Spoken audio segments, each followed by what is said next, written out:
He's gotten really good really fast. And Shaq was a dominant force very early in his career as well. So there are some similarities in terms of their combination of skills. Obviously I'm biased, so if I had to vote, I'd lean more towards a younger Shaq than a younger Dwight Howard, but definitely not out of disrespect for what Dwight Howard's capable of.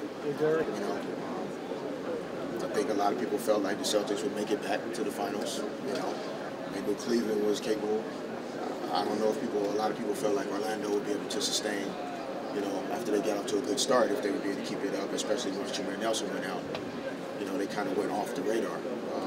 But for us, when we talked about getting back to this point, September 30th, when training camp opened, all of our focus was on us. And I think in this series, even though we're playing against obviously another team, our focus has to remain on us. What can we do? What are we capable of? Make sure we're executing offensively. Make sure we're playing the type of defense that we're capable of playing. Know your assignments. Know your personnel. Then the opponent really kind of doesn't matter. Because if you're doing what you know how to do and what you practiced all year,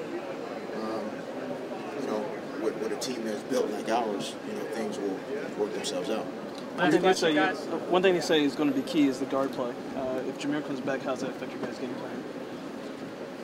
Not much, because they use the screen roll or Jameer or Rafer or whoever's involved in the screen roll.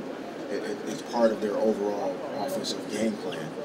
So even though Jameer has certain skill sets that are different from Rafer Alston's, it's still the same thing. Is to get you to commit to stopping the basketball, which is what you're supposed to do as a defensive team. But then you have Dwight Howard, rolling down the middle. You have a corner shooter sliding up, for a kick-out three-point shot. So, if Jameer is out on the floor, it doesn't change how we try and play per se. It just puts more of an emphasis on, continuing to try and do, what we practiced in terms of how we're going to cover the screen roll.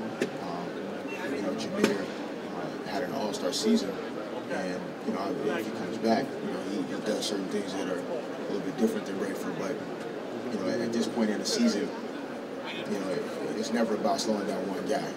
Even if Orlando, they can concentrate on how they're going to slow down Kobe all day, and Paul Gasol and everybody else will have a field day while they concentrate on Kobe Bryant. So you have to be prepared to play no matter who's out there, and I think we will.